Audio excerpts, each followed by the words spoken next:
Just sit, this morning freshness, that beginning mind. No meditation, no mantra, no concentration, not even trying to be aware. Just sit with closed eyes. Whatever can happen between you and me, let it happen. Let you feel your presence and my presence intensely. That's all. Let there be only your presence and my presence. Do not meditate, do not concentrate, do not repeat any mantra, just sit. Whatever happens, allow it to happen. Just cooperate. Whatever is happening in you, be with it. You can open your eyes. This is the scale with which I measure the depth of the person who can sit with himself without any entertainment or a technique or a method. That is the moment we know how the being is. How the being is. Even a meditation technique is little makeup. Without even a technique, just as you are, how you are.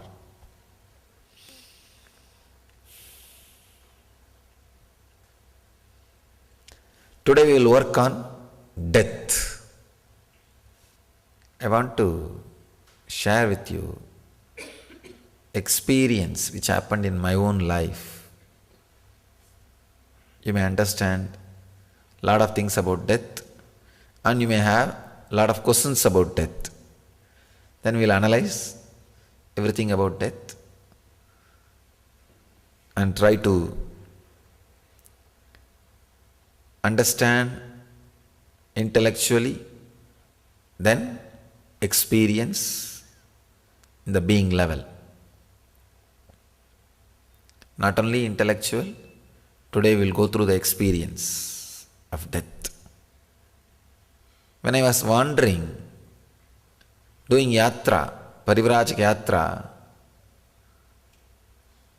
it is supposed to be done by all the enlightened beings, especially when an incarnation lands on planet Earth. Before he starts teaching, it's like a preparation. He goes through and lives among the people to know really what needs to be taught. How people have updated themselves. He has to know, only then he can update his teachings. How people have updated themselves or what kind of lifestyle they are living. So whether it is Shankara or Ramanuja or Buddha, whoever may be, it's a basic need for any incarnation in the planet Earth. It's a basic need. Go around, spend time with the people where they are at their homes and where they live in their level. Not going as a guest. The moment you go as a guest, now if I go as a guest to any house, I will not know the real situation of the house. Because the furniture, everything they will make it new. Oh, Swamiji is coming. Not that way. Going as a aditi. Aditi means not informing the date you are coming. Titi means date. Atiti means who goes without the information of the date or time of arrival. Going as aditi. Just walking in and living with them.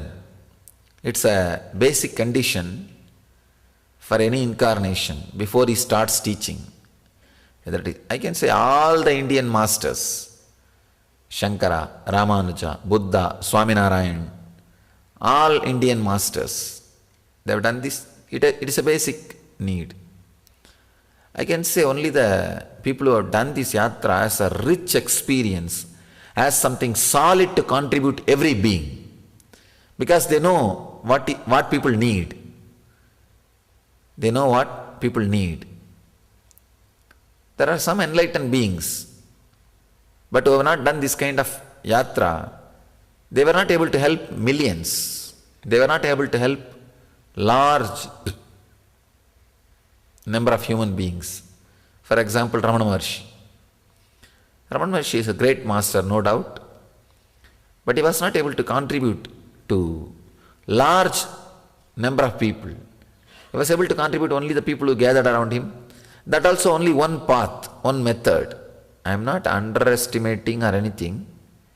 I am just stating the fact to all of you. But when a master takes up this kind of yatra, so much of enrichment happens in his very understanding about human beings. So now, you see, as an enlightenment experience, Buddha, Ramakrishna, Ramana Maharshi, everybody is one and the same. But the expression becomes very sharp. Expression is what is directly going to be helpful for you, useful for you. Expression becomes very sharp, very clear, user-friendly. That is the right word. User-friendly. When an incarnation takes up this Parivrajaka Yatra, so I became more user-friendly when I go and live with them, because I know what really they want, how I can add to their life, what is the exact term I need to use to express the truth. Even this word user-friendly.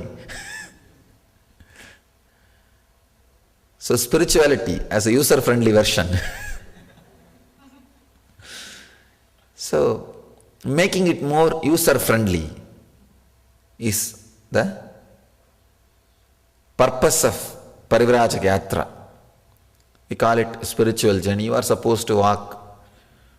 There are some technical details. You are supposed to walk up to Rameshwaram, Puri, Dwaraka and Joshimath. These are all different places. If you are not from India, don't get confused. It is like a south, north, east, west corners of India. And there are 12 major Shiva temples spread all over India. The Jyotirlinga temples. So you are supposed to visit all that 12 Jyotirlinga temples. When I was doing that yatra, I think it took 9 years for me. But I started my yatra in a very young age. Even when I was in the home, I'll go and come. I'll go to different temples. I'll take up every year Sabrimala Yatra. That different yatras I'll take up. Small. I'll come back. But this at one stretch took the yatra. It was I can say it added so much of understanding into me. Not enlightenment itself. Please understand. The enlightenment itself did not happen because of this yatra. Enlightenment happened different reason. Or I can say meditation, or that is the reason for enlightenment. But this yatra added so much of understanding that I am directly productive to the society. I am able to directly contribute to the society. I became user-friendly. I became a lot more simple, and I am able to connect with people, exactly what they need, what I can contribute. That became a lot more easy. So I always feel, even for my brahmacharis, I feel that they should travel, and I send them sometime, do this kind of yatra. It really adds so much to you. And India is a very safe country if you wear this cloth. I am really telling you. This cloth, India is a very safe country. Especially if you move towards north, nobody will ask you ticket, or everybody will give you food. India is very safe country if you are with this cloth. Only you should not disturb others, that's all. I was doing my Parivrajaka Yatra. One place near Varanasi, not Varanasi itself, near Varanasi. Varanasi is I can say the spiritual headquarters of Hindus, Once in a life, everybody has to visit Varanasi and have darshan of Vishwanath. That's a tradition. 300,000 people come inside that city per day. Population is 300,000 city. 300,000 people per day in the city. I think largest floating population in the world is that city only. It's more than, I think, 4 times more than Vatican. So per day 300,000 people come inside the city, like floating population. It's a spiritual headquarters. Just near that city, in a small village, it's called Ghaziabad. Ghaziabad. Any of you from that area? Then you know what I am saying. Ghaziabad. There is an hospital just near that area, being little away from Ghaziabad. One sadhu was sick, so he was in the hospital, ICU, intensive care unit. Don't imagine American intensive care unit. Here we use the same word, but not same instruments. One sadhu was sick and he is in dead bed. Sadhu means a monk. One monk was in dead bed. In the north, the tradition is that any elderly sadhu, monk is sick, the youngsters, the brahmacharis will take care. So I was a young sadhu, so I naturally felt I should take care. I was staying in that village. So I went and started attending him, taking care of him. It was a very strong experience. I was taking care of him. He was about to die. Please understand, he was about to die. Not only he was about to die, the next bed, that man he was also struggling for life. He was pulling and pushing, almost gasping for breath. So when I saw that guy was dying, not the monk, the next bed guy,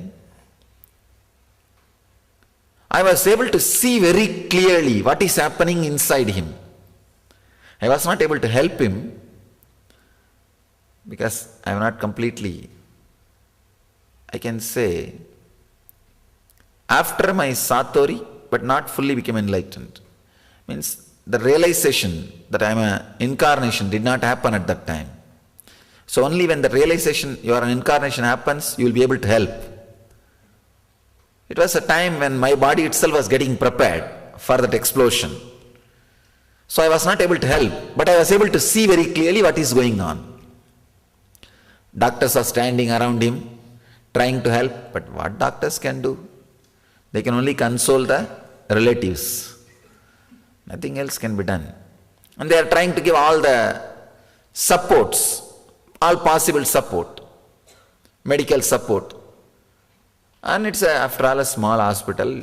Whatever they have, they are giving. That guy is gasping for breath. Just, I could see very clearly how the death was happening. I can say it is one of the strongest experience I had outside me. See, inside me the strongest experience is realizing the mission or the purpose of this birth. That's what I call enlightenment. So, that experience is the strongest experience happened inside me. The strongest experience I have ever had in my life outside me is this experience. I could see very clearly how that life source is settling or moving away from the body.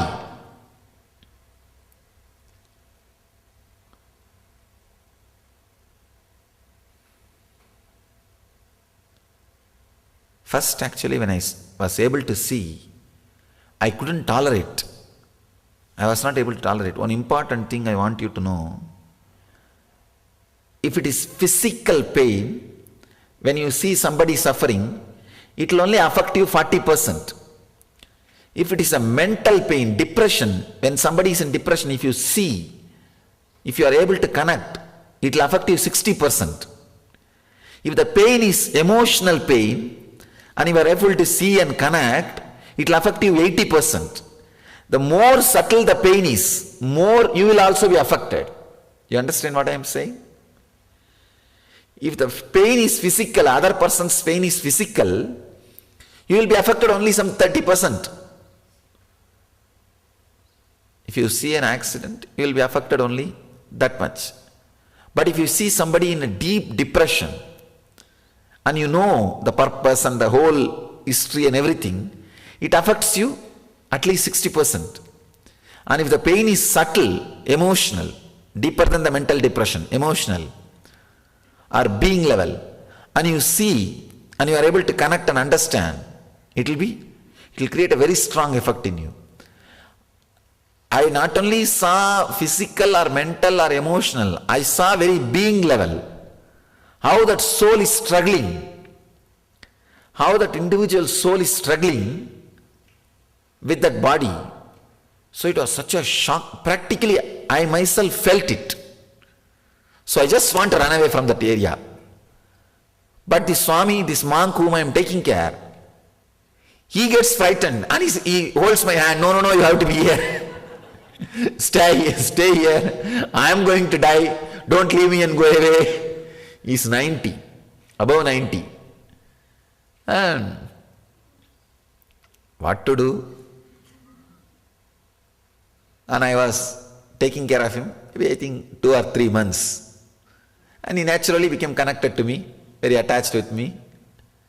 And he said that even if I die, I should die at your lap. So you are the one who is taking care of me. I used to clean and take care of him. I really loved serving the monks from my young age. This is my, I can say, my life. From the young age, I will steal everything from the house and give it to the monks. Nothing, whether it is clothes or food or... Of course, one nice thing with my mother, she will never say no when I am giving to sadhus. But my grandmother is very idiotic. She is, I don't want to use any word. And she will keep an eye on me continuously. She will be sitting outside the house only. Usually in the Indian villages, the ladies will sit outside the gate with a stretched leg. They will be sitting and grinding that betel nut and betel leaf and the tobacco and chewing it and spitting all over the wall and everywhere. And that lady will be sitting there only. Still she is sitting there only. I left the house, became enlightened. Now the whole mission is there. Still she has not changed her place.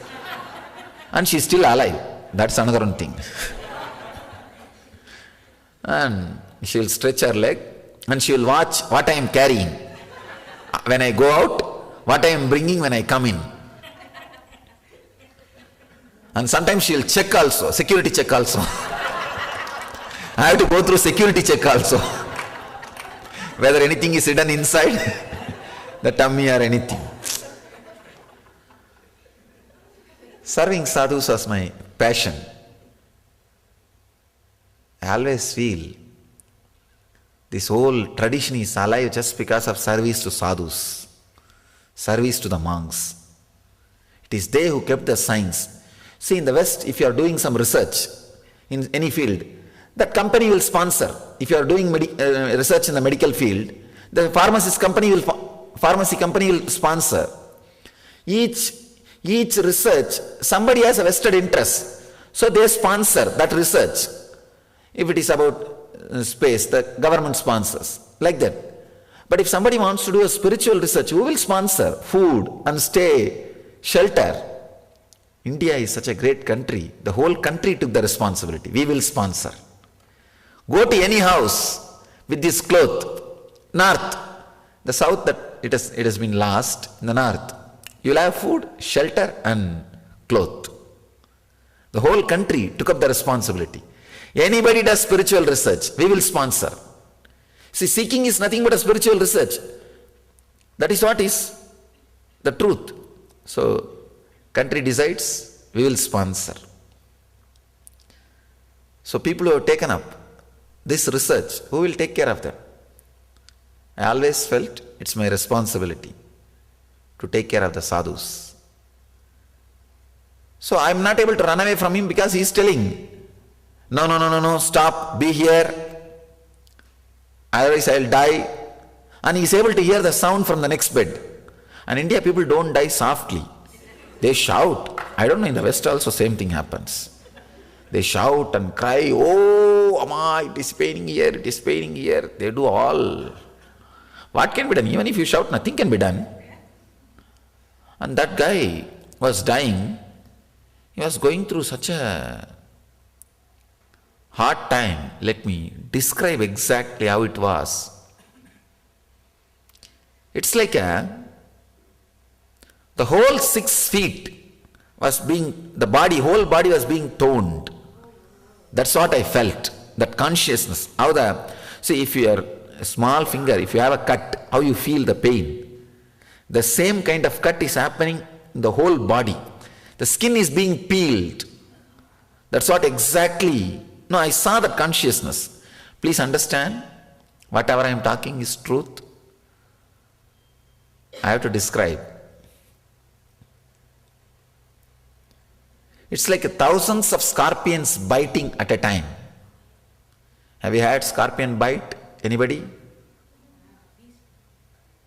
So 1,000, just multiply it. Every pore, the scorpion is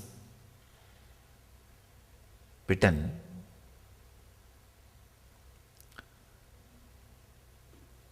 It's like one side, that soul is saying, soul means not the pure consciousness, the soul associated with all the engrams, desire, guilt, greed, lust, fear, anger, pain, pleasure. You see, when the pure soul added with all these engrams is called individual soul.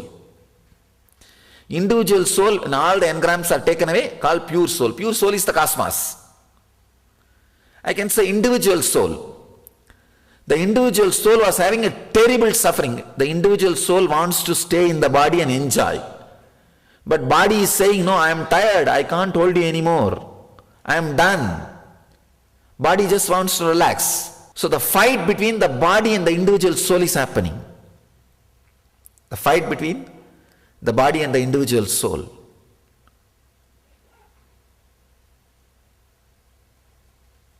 Every inch the fight is going on. The individual soul feels, even if the right leg goes, it's okay, catch on, hold on to left leg. Even if the left hand goes, it's okay, hold on to right hand. Whatever parts it can hold on, it tries to hold on. But slowly that part is saying, no, I am done, relax. I am done, relax. That part by part, it's dropping. When the lower body is getting dropped, the struggle was not too much. Only when that higher upper body it started, I could see very clearly the pulsating pain. I can say the whole being was vibrating with pain. See, yesterday after energization, I saw so many of you vibrating with peace and bliss. How many of you felt that vibrating with the peace and bliss? And now understand, imagine the opposite. That is what is. Now you know what I mean by vibrating. How you vibrated with the peace, same way I saw that being was vibrating with pain. Whole being, it was such a shock. Slowly, that individual soul started moving out of the physical body. With all this suffering and pain, finally physical body dropped. When the breathing stops, that is the moment individual soul leaves the physical body. Then starts the next level fight, the next level body, the prana sarira, the next level body, that fight starts. See, there are 7 layers in you. I'll give you a simple description now for you to understand. It's a 7 part of you. The body made out of flesh and bones and blood. This is the first layer, first body, physical body. The energy which is moving in you as a prana. See, in the 5 kind of air circulation happens in you. Prana, Vyana, Udana, Samana, Apana means going in, staying in, spreading all over the body and coming out and cleaning. These are the 5 air process happens in you. Going in, staying inside the body, spreading all over the body as an oxygen, as a life force, coming out and cleaning. Cleaning means even through skin, even your sweating is because of the prana movement only. So 5 air movements are happening in you. All the 5 air movements are called the second body, second layer body, prana sarira. The third, the inner chattering which goes on continuously in you. The inner chattering is the third body, mental body. Fourth, the emotions which you are experiencing, fear or greed or anger, the emotion which spreads all over the body without the usage of words. Please understand. There are some emotions which can shake your whole being without the usage of any words. No need for any word to be uttered, but that emotion can shake you. That is what is fourth layer body, emotional layer. The fifth is the body you experience in the deep sleep. Body you experience in the deep sleep, where all the engrams are in a seed level, in a causal level. They are not giving you any experience, but they are not dead. In the causal level. This is the fifth layer. Sixth layer, the cosmic body, where you experience bliss. In your life, at least once or twice, you would have experienced bliss. That is the sixth layer. Sixth layer only continuously inspire you to be a seeker. If you are a seeker, seeking continuously, sixth layer is very strong in you. If you enrich the sixth layer, your whole life will be blissful. So that is the sixth layer. Seventh is the enlightenment, the ultimate enlightenment itself. So these are the 7 parts of you. It's like a 7 spare parts of you.